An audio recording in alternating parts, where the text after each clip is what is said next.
Hindi Bible message prayer centre में आपका स्वागत है।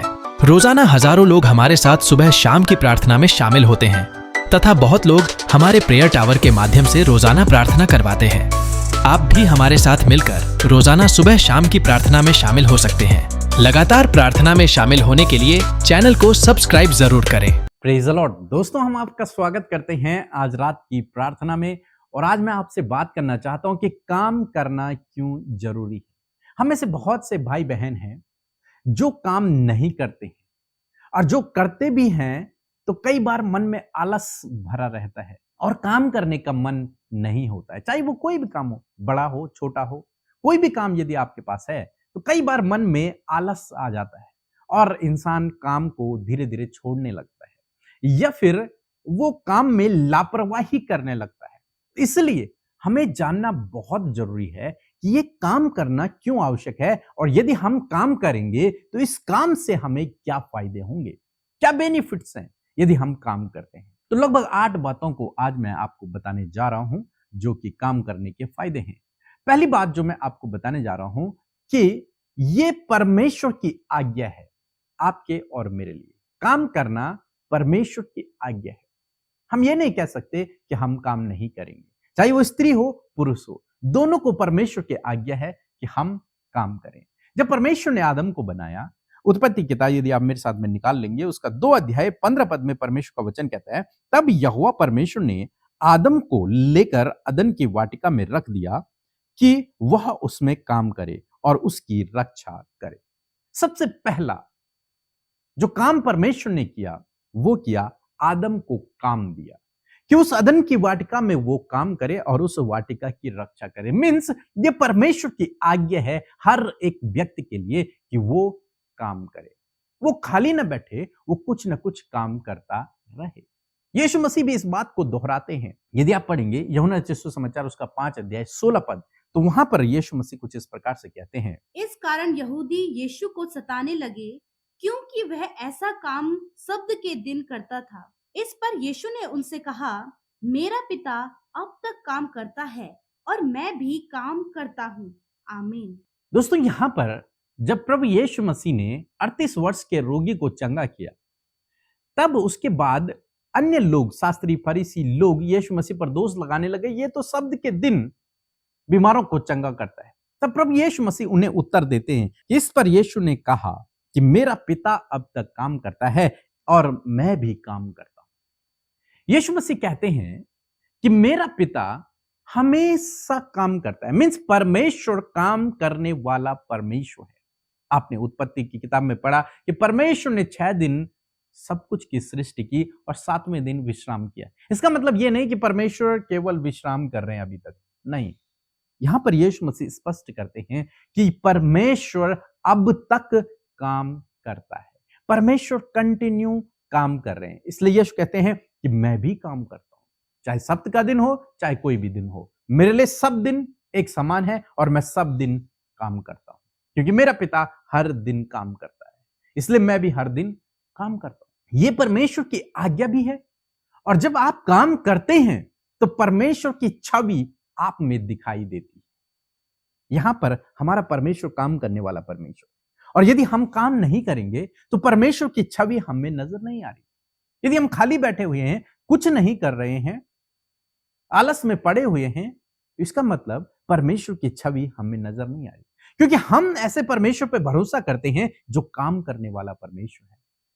प्रभु यीशु मसीह कहते हैं मेरा पिता काम करता है और मैं भी काम करता हूं। तो उसके चेलों को भी चाहिए कि वो भी काम करे, चाहे वो कोई भी काम हो, लेकिन काम लगातार इंसान को करते रहना है। एक तो परमेश्वर की आज्ञा है, दूसरा कि हम में परमेश्वर की छवि नजर आए, इसलिए हमको काम करना बहुत ही आवश्यक है। दूसरी बात हम लोग देखते हैं कि जब आप काम करते हैं परमेश्वर आपको चुनते हैं। जब आप काम कर रहे होते हैं, जब आप कोई काम कर रहे हैं, तब परमेश्वर आपको चुनते हैं अपने किसी विशेष उद्देश्य के लिए। यदि आप बाइबल में पढ़ेंगे, हर एक व्यक्ति के बारे में यदि आप डीपली पढ़ेंगे, तो मैं सोचता हूं कि कोई भी व्यक्ति ऐसा नहीं है जो काम न कर रहा हो और परमेश्वर ने उसे चुन लिया। बहुत कम, अगर होंगे भी तो बहुत कम। लेकिन मैक्सिमम लोग ऐसे हैं जो काम कर रहे थे और तब परमेश्वर ने उन्हें चुना। सपोज अगर यीशु मसीह के चेलों के बारे में यदि आप पढ़ेंगे तो यीशु मसीह के चेले, एक बार लिखा है कि वे लोग नाव पर थे, उन्होंने पूरी रात मेहनत की, वे काम कर रहे थे, वे सारे मछुआरे थे, अलग अलग बिजनेस थे उनके, अलग अलग काम थे उनके, और प्रभु यीशु मसीह ने उस काम से उन्हें बुलाया। ऐसा नहीं था कि पतरस लेटा हुआ था घर में और तब प्रभु यीशु मसीह ने उसे बुलाया, पतरस चल मेरी सेवा की। नहीं, वो जब नाव पर था, जब वो सारी रात उसने मेहनत की और उसे कुछ न मिला, उस समय में जब वो बहुत कठोर मेहनत करके आया हुआ था और वहीं था, अपने काम के स्थान पर ही था, वहां प्रभु यीशु मसीह गए और वहां प्रभु यीशु मसीह ने उसे बुलाया, वहां प्रभु यीशु मसीह ने उससे कहा कि मेरे पीछे हो ले। ऐसे सभी चेलों के साथ में हुआ। क्यों प्रभु यीशु मसीह ने उन्हें चुना? क्योंकि वे काम कर रहे थे, वे मेहनती थे, इसलिए प्रभु यीशु मसीह ने उन्हें चुन लिया। अगर वो सोते रहते, आलस में रहते, तो मैं सोचता हूं प्रभु यीशु मसीह उन्हें नहीं चुनते। ये सारे के सारे कर्मठ लोग थे, काम करने वाले लोग थे। इन्होंने अपने काम में लापरवाही नहीं की, इन्होंने अपने काम को बहुत मेहनत के साथ में, विश्वास योग्यता के साथ में किया, इसलिए परमेश्वर ने उन्हें चुन लिया। हम मूसा के जीवन में देखते हैं, जब वो भेड़ बकरियों को चरा रहा था तब परमेश्वर ने उसे चुना। दाऊद के विषय में देखते हैं, जब वो भी भेड़ बकरियों को चरा रहा था तब परमेश्वर ने उसे चुना। यहोशू के विषय में देखते हैं कि वो मूसा का सेवक था, मूसा के साथ में काम किया करता था, इसलिए परमेश्वर ने उसे चुना। मैक्सिमम लोगों को, नहम्याह को चुना, वो राजा के साथ में काम किया करता था। दानियल को चुना, वो राजा के साथ में काम किया करता था। मैक्सिमम लोग जो बाइबल में हैं, जिनके विषय में आज तक हम लोग पढ़ रहे हैं, ये सारे के सारे कामकाजी लोग थे। गिदोन को परमेश्वर ने बुलाया, उस समय वो गेहूं झाड़ रहा था, वो काम कर रहा था। मरियम से परमेश्वर ने बात की, खेत में वो वहां काम कर रही थी। हर एक व्यक्ति से परमेश्वर ने बात की जब वो काम कर रहे थे। इसीलिए आज शाम में मैं आपको उत्साहित कर रहा हूं कि काम करना बहुत जरूरी है।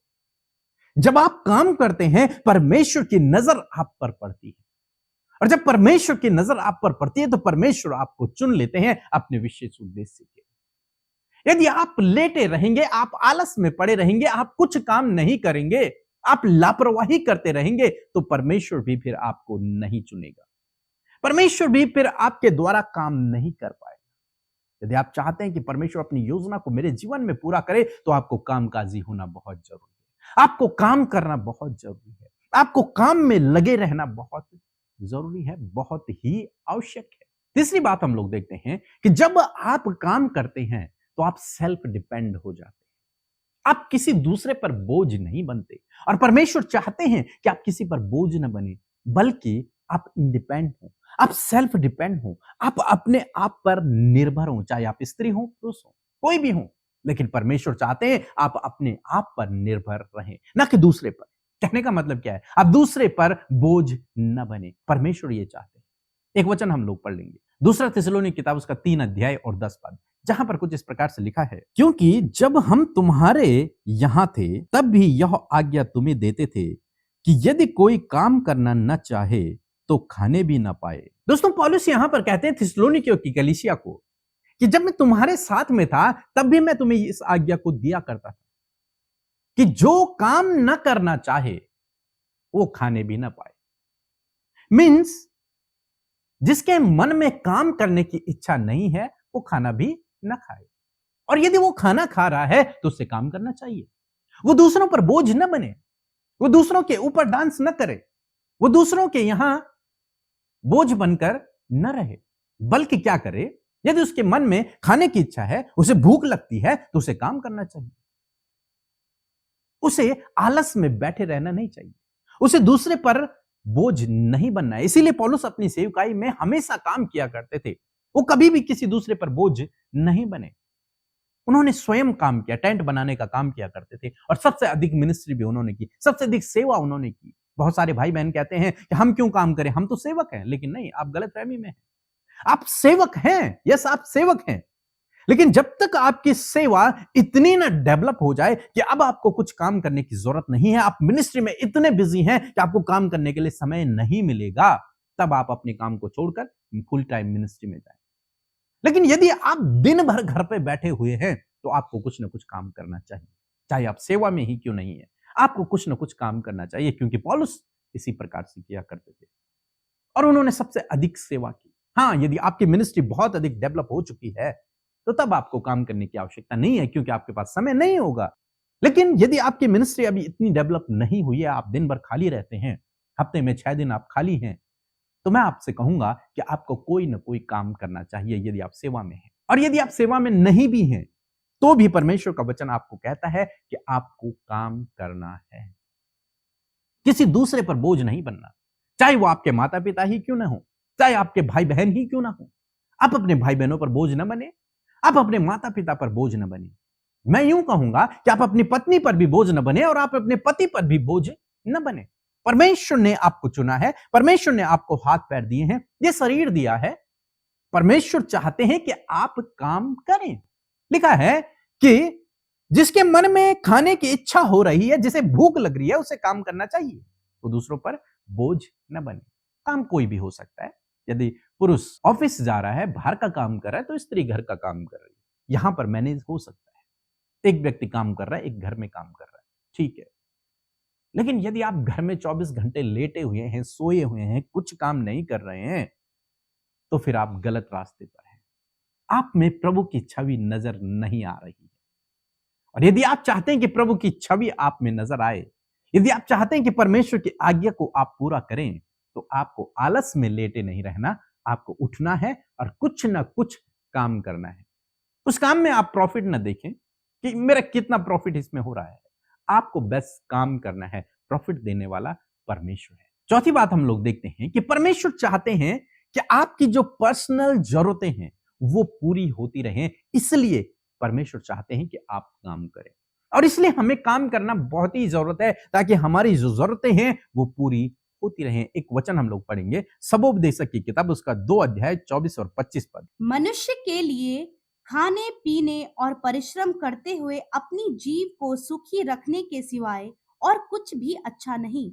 मैंने देखा कि यह भी परमेश्वर की ओर से मिलता है, क्योंकि खाने पीने और सुख भोगने में मुझसे अधिक सामर्थ कौन है। दोस्तों, यहां पर सबोपदेशक की किताब में परमेश्वर का वचन कहता है अपने जीवन की जरूरतों के लिए खाने पीने लिखा है, मीन्स अपने जीवन की जरूरतों के लिए परिश्रम करना बहुत ही अच्छी बात है।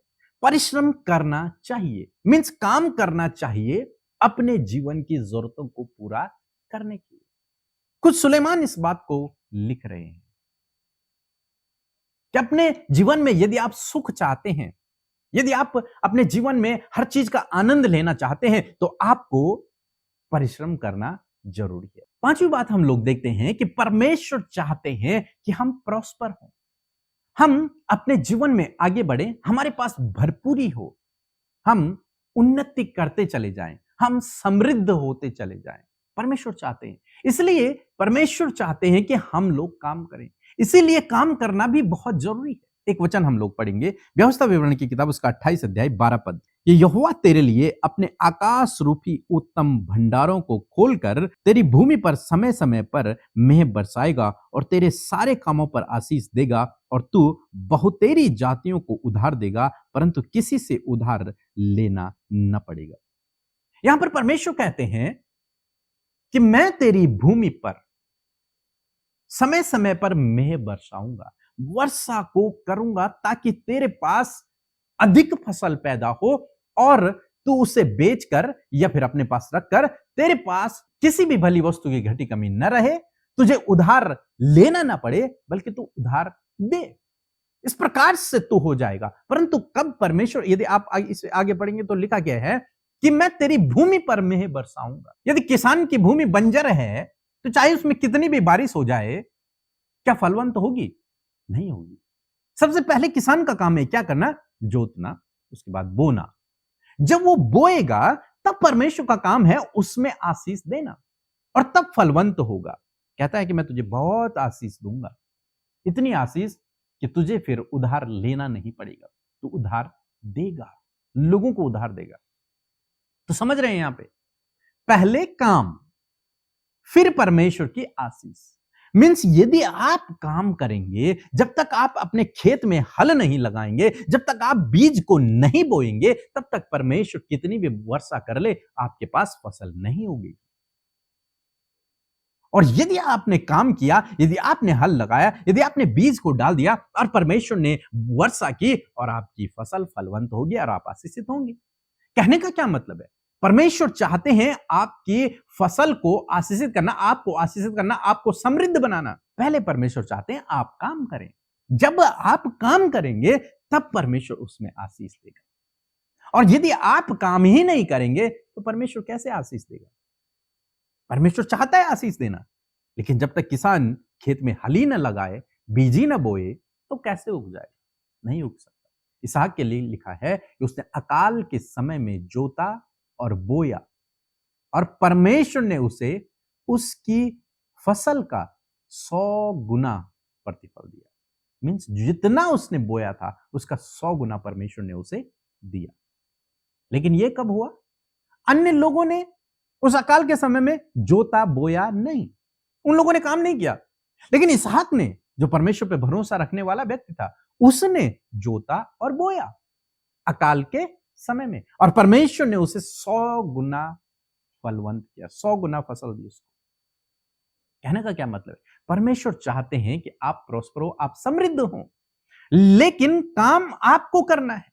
पहला कदम आपका है, आपको काम करना पड़ेगा, तब परमेश्वर उस काम में आपको आशीष देगा। यूसुफ के लिए लिखा है कि वो जिस काम पर हाथ लगाता था, परमेश्वर उसे समृद्ध करता था, उसे आशीषित करता था, उस काम को सफल कर देता था।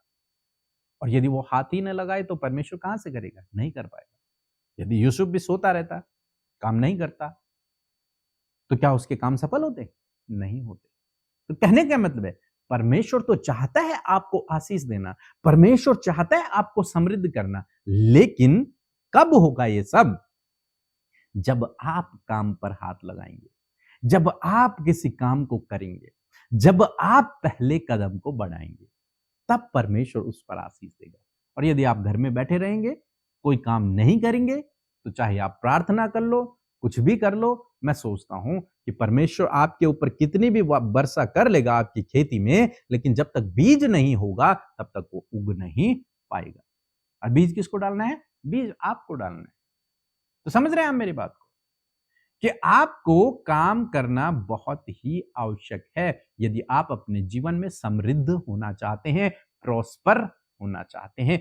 तब परमेश्वर आपके काम पर आशीष देगा और फिर आप समृद्ध होते चले जाएंगे। एक और वचन हम लोग देखते हैं, नीति वचन किताब उसका 14 अध्याय और 23 पद। परिश्रम से सदा लाभ होता है, परंतु बकवाद करने से केवल घटी होती है। आमीन। दोस्तों, यहां पर परमेश्वर का वचन कहता है कि परिश्रम करने से लाभ होता है, और जो व्यक्ति परिश्रम करता है वो धनी होता चला जाता है। तो इसलिए परिश्रम करना बहुत जरूरी है, न कि काम, बल्कि उसमें मेहनत, उसमें परिश्रम करना, कठोर मेहनत करना बहुत आवश्यक है। जब आप मेहनत करेंगे, जब आप परिश्रम करेंगे, निश्चय परमेश्वर आपको समृद्ध करेगा, आपको धनी बनाएगा, आपको सफल करेगा। एक और बात हम लोग देखेंगे कि क्यों हमें काम करना जरूरी है। इफिसियों की किताब यदि आप निकालेंगे 4 अध्याय 28 पद यदि आप पढ़ेंगे, तो वहां पर एक बहुत सुंदर बात लिखी है, चोरी करने वाला फिर चोरी ना करे, वरन भले काम करने में अपने हाथ से परिश्रम करे, इसलिए कि जिसे प्रयोजन हो उसे देने को उसके पास कुछ हो।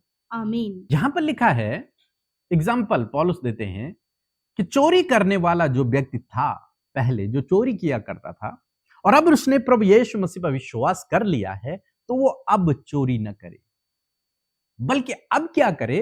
अब वो परिश्रम करे, अब वो काम करे, अब वो कठोर मेहनत करे। और क्यों काम करे? ताकि जो जरूरतमंद है उसकी मदद की जा सके, ताकि जो नीडी है उसकी हेल्प वो व्यक्ति कर सके। इसलिए प्रभु चाहते हैं कि आप और मैं काम करें, ताकि हम दूसरे की जरूरतों को भी पूरा करें, न केवल अपने की, बल्कि दूसरों की भी जरूरतों को हम पूरा करें। जिसे नीड हो, जो जरूरतमंद है, उसकी हम सहायता को कर सके। इसलिए परमेश्वर चाहते हैं कि आप काम करें, हम सब लोग काम करें, ताकि हम दूसरों के एक एग्जाम्पल बन सके, दूसरों की मदद कर सके, दूसरों की सहायता कर सके। इसलिए परमेश्वर चाहते हैं, परमेश्वर ये नहीं चाहते कि आप सबसे मांगते रहें, परमेश्वर ये चाहते हैं कि आप दूसरों को दें। परंतु ये कब संभव होगा? जब आप किसी काम पर हाथ लगाएंगे, जब आप किसी काम को करना शुरू करेंगे और उसमें जब आप मेहनत करना शुरू करेंगे, तब परमेश्वर आपके हाथ के कामों पर आशीष देगा और आप प्रॉस्पर होते चले जाएंगे, आप आगे बढ़ते हुए चले जाएंगे। क्योंकि परमेश्वर का वचन है, वो वादा करता है कि मैं तुझे आशीष दूंगा, तेरे हाथ के कामों पर आशीष दूंगा, और वो ऐसी आशीष देगा कि आप दूसरों को देने वाले बन जाएंगे, न कि लेने वाले। एक और वचन हम लोग पढ़ेंगे, पहला थिस्सलुनी किताब उसका 4 अध्याय 11 और 12 पद, जहां पर कुछ इस प्रकार से लिखा है, और जैसी हमने तुम्हें आज्ञा दी है वैसे ही चुपचाप रहने और अपना अपना काम काज करने और अपने अपने हाथ से कमाने का प्रयत्न करो, ताकि बाहर वालों से आदर प्राप्त करो और तुम्हें किसी वस्तु की घटी ना हो। आमीन। यहां पर पौलुस कहते हैं चुपचाप रहकर अपना अपना काम करते रहो और अपने अपने हाथों से, इन हाथों से जो परमेश्वर ने आपको दिए हैं, मुझे दिए हैं, इन हाथों से परिश्रम करते रहो। दूसरों पर बोझ न बनो, बल्कि अपने अपने हाथों से परिश्रम करते रहो। सेल्फ डिपेंड बनो, अपने आप पर निर्भर रहो, दूसरे पर बोझ न बनो। तब क्या होगा जब तुम ऐसा करोगे? लिखा है कि दूसरे लोग तुम्हारा आदर करेंगे, अन्य लोग तुम्हारा आदर करेंगे जब तुम कामकाजी होगे, जब तुम परिश्रम करने वाले होंगे। और यदि तुम लेटे हुए हो, यदि तुम आलस भरा हुआ है तुम्हारे अंदर है, यदि तुम कुछ काम ही नहीं करते हो, तो दूसरे तो क्या, तुम्हारे घर वाले तुम्हारा आदर नहीं करेंगे। तो इसलिए इस बात को समझना बहुत ही आवश्यक है कि परमेश्वर चाहते हैं कि हम काम करें, अपने अपने हाथों से परिश्रम करें। इसलिए पौलुस गयुस के लिए भी लिखता है, गयुस के लिए कहता है, हे गयुस, जैसे तू आत्मिक क्षेत्र में उन्नति कर रहा है, ऐसे तू सब बातों में उन्नति कर। परमेश्वर चाहते हैं कि हम आत्मिक क्षेत्र में भी उन्नति करें और अन्य क्षेत्रों में भी उन्नति करें। मींस हम समृद्ध बने, मींस हम मेहनत करें, परिश्रम करें, कामों में लगे रहें। कई बार देखा जाता है कि बहुत सारे भाई बहन आराधना में लीन है, प्रार्थना में लीन है, वचन पढ़ने में लीन है, और दूसरों पर बोझ बने हुए। कामकाज कुछ नहीं करना, दूसरों पर बोझ है, नहीं, तब आप गलत ट्रैक पर हैं। आप आत्मिक उन्नति कर रहे हैं, ये बहुत अच्छा है, लेकिन आपको दूसरे पर बोझ नहीं बनना है। आपको स्वयं काम करना है, आपको अपने आप पर निर्भर रहना है, आपको अपनी जरूरतों को स्वयं पूरा करना है। चाहे आप स्त्री हो चाहे पुरुष हो, परमेश्वर का वचन दोनों के लिए समान है। आपको काम करना बहुत ही जरूरी है। जैसे आप आत्मिक क्षेत्र में उन्नति कर रहे हैं, वैसे आपको सब क्षेत्रों में उन्नति करनी है। एक और बात हम लोग देखते हैं कि क्यों परमेश्वर चाहते हैं कि हम काम करें, ताकि उसका राज्य बढ़े, ताकि उसका राज्य बढ़े, ताकि उसका आगमन जल्दी हो। क्योंकि जब आप काम करेंगे और उससे जो कुछ परमेश्वर आपको आशीष देगा, उस काम पर जो आशीष परमेश्वर आपको देगा, उसमें से जब कुछ निकाल कर आप परमेश्वर के राज्य की बढ़ोतरी के लिए देते हैं, तो उससे परमेश्वर का राज्य बढ़ता चला जाता है। और जब परमेश्वर का राज्य बढ़ेगा, तब प्रभु यीशु मसीह का आगमन होगा। इसलिए पौलुस हमेशा मेहनत किया करते थे, पैसे कमाया करते थे और उसको परमेश्वर की सेवा पर लगाया करते थे। वो किसी के लिए बोझ न थे, बल्कि वो स्वयं काम करते और स्वयं उस पैसे को परमेश्वर की सेवा में यूज किया करते। बाकी जो देते वो अपनी खुशी से देते थे। तो आज सामने परमेश्वर का वचन आपको, मुझे, हम सबको उत्साहित करता है कि हम काम करें, क्योंकि जब हम काम करेंगे तब परमेश्वर हमारे काम पर आशीष देगा। जब हम काम करेंगे तब परमेश्वर हमें समृद्ध करेगा। जब आप काम करेंगे तब परमेश्वर मेह बरसाएगा। और यदि आप काम ही नहीं करेंगे तो वो चाहे कितनी भी मेह बरसाने की कोशिश कर ले, वो फलवंत तो होगा नहीं, क्योंकि आपने बीज बोया ही नहीं, आपने हल लगाया ही नहीं है। तो पहले आपको हल लगाना है, बीज बोना है, तब परमेश्वर मेह बरसाएगा और आप फलवंत होते चले जाएंगे। अच्छी फसल को आप अपने जीवन में काटने पाओगे। तो आज शाम में आप अपने मन में ये निर्णय लें, ये डिसीजन लें कि मैं काम करूंगा। छोटा बड़ा काम न देखें, ध्यान रहे इस बात का। आप छोटा बड़ा काम न देखें, जब मुझे बड़ा काम मिलेगा तब मैं काम करूंगा, जिसमें ज्यादा सैलरी होगी तब मैं काम करूंगा। नहीं, आप छोटा बड़ा काम न देखें, बल्कि आप आज डिसीजन लें कि मैं काम करूंगा, मैं कल से ही, बल्कि आज से ही, अभी से ही मैं काम करना शुरू करूंगा। मैं किसी दूसरे पर बोझ नहीं बनूंगा, मैं स्वयं काम करूंगा और उससे कमाऊंगा, अपनी जरूरतों को पूरा करूंगा, बल्कि दूसरों की भी जरूरतों को पूरा करूंगा और दूसरों के लिए एक एग्जाम्पल बनूंगा, एक उदाहरण बनूंगा।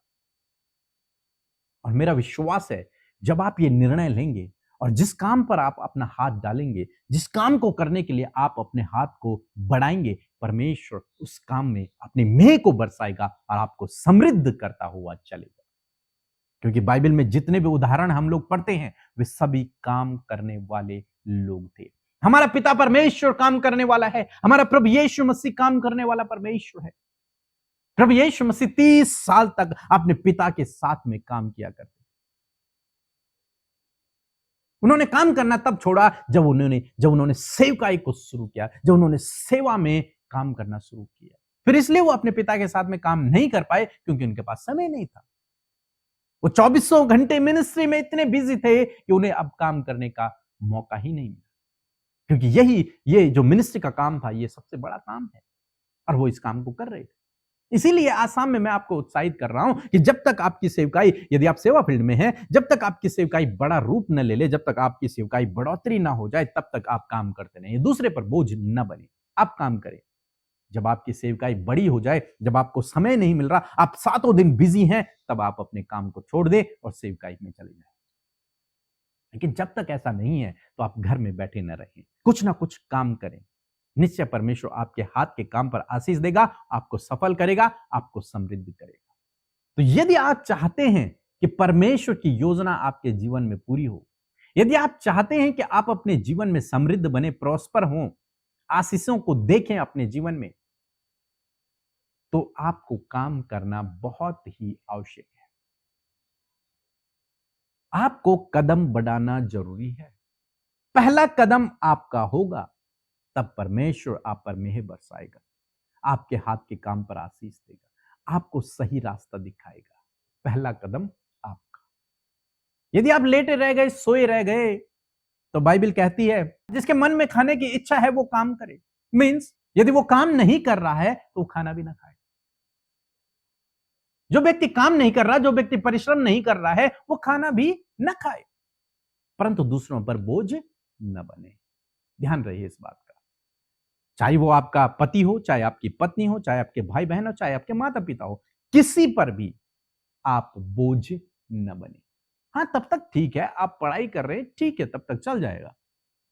लेकिन जब आप एक उम्र में आ जाते हैं, उसके बाद आपको किसी पर बोझ नहीं बनना है, आपको स्वयं परिश्रमी होना है, आपको काम करना है, कठोर मेहनत करनी है, और परमेश्वर आपके हाथ के कामों पर आपको आशीष देगा। निश्चय आप आगे बढ़ेंगे, सफल होंगे, परमेश्वर आपको समृद्ध करता हुआ चलेगा। इसलिए आज अपने जीवन में यह निर्णय लें। हम आपके लिए प्रार्थना करेंगे, अपने मन में निर्णय लें कि मैं काम को करूंगा। सो प्रभु आपको इस वचन के द्वारा बहुतायत से आशीष दे। आमीन। जय मसीह की। मेरी बेटी मेडिकल कॉलेज में है। गए साल उसको रखी तो परीक्षा में बहुत डरती थी वो, कि मैं पास हूँ या ना हूँ, डरती थी। लेकिन हमने विश्वास दिलवाया, विश्वास से प्रार्थना भी किया और आपको रिक्वेस्ट भेजी थी अमृता सिस्टर, तो उन्होंने भी प्रार्थना किया उसके लिए।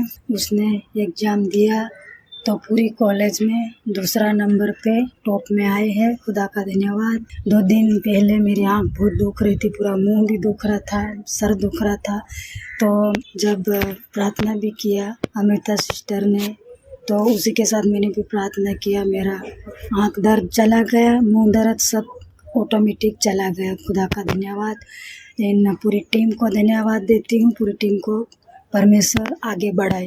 धन्यवाद। आइए मिलकर हम प्रार्थना करेंगे। आप सब मेरे साथ मिलकर प्रार्थना करें। आपके लाइफ में जो कुछ भी डिसीजन आज आप इस वचन को सुनकर लेने वाले हैं, उसे प्रार्थना में प्रभु के आगे रखें और प्रभु आपके जीवन में काम करेगा। आज जो निर्णय आप लेने जा रहे हैं, उन निर्णयों को पूरा करने में परमेश्वर पवित्र आत्मा आपकी मदद सहायता करेंगी। सो आइए मिलकर प्रार्थना करें। धन्यवाद धन्यवाद धन्यवाद करते हैं जीवित अनुग्रहकारी दयालु पिता। हम आपका आदर करते हैं, आपका धन्यवाद करते हैं पिता, क्योंकि ये सुंदर पल प्रभु आपने हम सबको दिखाया पिता। ये सुंदर सी शाम में प्रभु तूने हम सबको एकत्रित किया कि हम आपसे प्रार्थना करें, आपके समीप आए, अपनी बातों को आपसे कहें, आपके वचनों को सीखें। और मैं धन्यवाद करती हूँ पिता, हर एक ने अपने हृदय को तैयार किया आपके वचन को ग्रहण करने के लिए, आपके वचन से सीखने के लिए। मैं धन्यवाद करती हूँ प्रभु, जब बड़े ध्यान से प्रभु तेरे इन बेटे बेटियों ने, जिन्हें तूने चुना है, अपने राज्य का वारिस बनाया प्रभु पिता, हर एक को तूने अपने वचन से बातचीत किया पिता। प्रभु धन्यवाद करते हैं प्रभु कि हम 9 बातों को प्रभु तेरे वचन के द्वारा सीख पाए परमेश्वर पिता। और मैं आज प्रार्थना करती हूँ पिता, यदि इन 9 बातों में कोई भी ऐसी बात जो तेरे लोगों के अंदर कमी है मेरे प्रभु, उसे हम यीशु के नाम से दूर करते प्यारे परमेश्वर पिता। प्रभु धन्यवाद करते हैं, इस समय आप हमारे साथ में हैं, आपका पवित्र आत्मा हमारे साथ में है। जब बड़े ध्यान से प्रभु हमने आपके वचन को सुना पिता, उस वचन का आदर हम सब अपने जीवनों में करते हैं। विशेषकर प्रभु जी हम सब पिता परमेश्वर प्रभु काम करने वाले होने पाए पिता परमेश्वर पिता। जो कोई भी अपने जीवन में प्रभु जी आलसपन में जी रहे हैं परमेश्वर, और अभी तक वो कुछ काम नहीं करते हैं मेरे प्रभु, तो आपसे प्रार्थना है हर एक वो आलसीपन, हर एक वो कामचोरी इनके जीवन से चली जाए प्रभु। हर एक जन प्रभु अपने आप को इस तरह से तैयार करे प्रभु कि वो तेरे लिए काम करेगा। तेरा वचन प्रभु उन तक पहुंचा है कि जैसा मेरा पिता काम करता आया है वैसा मैं भी करता हूँ और तुम भी करो। हाँ परमेश्वर, तेरी आज्ञा को परमेश्वर पिता हर एक व्यक्ति अपने जीवन में इम्प्लीमेंट कर सके परमेश्वर पिता। प्यारे खुदावन, मैं दुआ करती हूँ ताकि प्रभु जब हम वर्किंग हो, ताकि जो काम हम करें प्रभु कम काम काजी हो, तो प्रभु तेरी इमेज प्रभु हमारे जीवनों में दिखने पाए प्रभु, तू हमारे अंदर दिखने पाए परमेश्वर पिता, और ताकि प्रभु तेरी छवि परमेश्वर पिता हमारे जीवनों में हो पिता। हर एक जन प्रभु जब इस वचन को इन्होंने सुना है तो प्रभु तेरी छवि इन भाई बहनों के अंदर नजर आए परमेश्वर पिता। मैं प्रार्थना करती हूँ प्रभु हर एक व्यक्ति के लिए परमेश्वर प्रभु जी कि होने दीजिए परमेश्वर प्रभु कि वो अपने जीवन में मेरे प्रभु जी प्रभु वो सेल्फ डिपेंड होने पाए पिता परमेश्वर, किसी पर भी बोझ बनकर प्रभु वो ना रहे मेरे खुदा, वरन आज प्रभु ये निर्णय करने पाए पिता कि वो जो कुछ भी कार्य करेंगे उसमें वो सेल्फ डिपेंड होने पाएंगे पिता। आप इन्हें सेल्फ डिपेंड होने में सहायता और मदद करें पिता। धन्यवाद करते प्यारे प्रभु, यदि आज प्रभु ये किसी पर भी बोझ बने हुए हैं प्रभु, तो आज प्रभु इस परिस्थिति को बदलें और इन्हें सेल्फ डिपेंड होना सिखाएं परमेश्वर पिता। इन्हें एक एग्जाम्पल आप बनाए परमेश्वर पिता, इन्हें प्रभु आप आदर दे मेरे परमेश्वर पिता। प्यारे खुदावन, जब ये प्रभु सेल्फ डिपेंड होने पाए पिता, तो प्रभु इनके पास इतनी भरपूरी और बहुतायत हो प्रभु कि ये जिस प्रकार अपनी जरूरतों को पूरा करते उसी प्रकार प्रभु जो जरूरतमंद है उनकी भी जरूरतों को ये पूरा कर सके परमेश्वर पिता। ऐसा इनका जीवन होने पाए प्रभु। मैं दुआ करती हूँ प्यारे प्रभु जी, विशेषकर प्रभु ये दूसरों के लिए एक एग्जाम्पल बनने पाए पिता, ये दूसरों के लिए प्रभु एक उदाहरण बनने पाए पिता। जिस प्रकार प्रभु इनका लाइफ स्टाइल परमेश्वर ये प्रभु कामकाजी होने पाए पिता। प्रभु यदि ये मिनिस्ट्री करते, यदि कोई भी कार्य करते प्रभु, उस पर प्रभु तेरी आशीष उनके जीवन में हो और ये बढ़ोतरी को देखने पाए, ये आगे बढ़ते चले जाए प्रभु। जिस प्रकार पौलुस प्रभु अपनी सेवकाई के दौरान वो टेंट बनाया करते और खुद कमाकर खुद सेवकाई पर लगाया करते, उसी प्रकार प्रभु हर एक व्यक्ति जो मिनिस्ट्री करते प्रभु, यदि आज उनकी मिनिस्ट्री प्रभु अभी शुरुआती दौर में है, तो मैं दुआ करती हूँ प्रभु कि प्रभु वो वर्किंग होने पाए और अपने काम के साथ में प्रभु अपनी सेवकाई को भी प्रभु आगे बढ़ा सके परमेश्वर पिता, ताकि उसके पीछे प्रभु जो प्रतिफल आपकी ओर से मिलना है वो उनके जीवन में मिल सके प्यारे खुदावन। विशेषकर प्रभु जी जो भाई बहन प्रभु जी अभी तक भी परमेश्वर प्रभु कोई काम नहीं करते, उनके पास कोई भी जॉब नहीं है परमेश्वर प्रभु, वो घर में है परमेश्वर पिता, मैं प्रार्थना करती हूँ प्रभु आप उन्हें तैयार करें परमेश्वर पिता, वो अपने मन को आज तैयार करने पाए, आज ये भाई बहन निर्णय लेने पाए प्रभु कि वो आज से ही काम करना शुरू करेंगे। मैं प्रार्थना करती हूँ प्रभु ऐसा चेंज इनके जीवन में आए परमेश्वर, ताकि परमेश्वर प्रभु जब ये वर्किंग हो और ये दूसरों के लिए एग्जाम्पल हो और ये एक बहुत अच्छे लेवल पर हो प्रभु, तो प्रभु ये तेरे राज्य की बढ़ोतरी के लिए इस्तेमाल होने पाए पिता। जो कुछ भी परमेश्वर पिता ये आशीष पाते हैं, उस आशीष के द्वारा प्रभु जी ये दूसरों के लिए भी आशीष का कारण हो और तेरा राज्य इन भाई बहनों के द्वारा, इनके काम के द्वारा बढ़ नहीं पाए पिता। आज जितने भी भाई बहन प्रभु प्रभु अपने जॉब से रिलेटेड कर्जे में है, फाइनेंशियली प्रॉब्लम में है पिता, होने दीजिए प्रभु, आप इन सारी बातों से उन्हें बाहर निकालें यीशु के नाम से। ये भाई ये बहन इन सारी बातों से छुटकारा पाए। आज यदि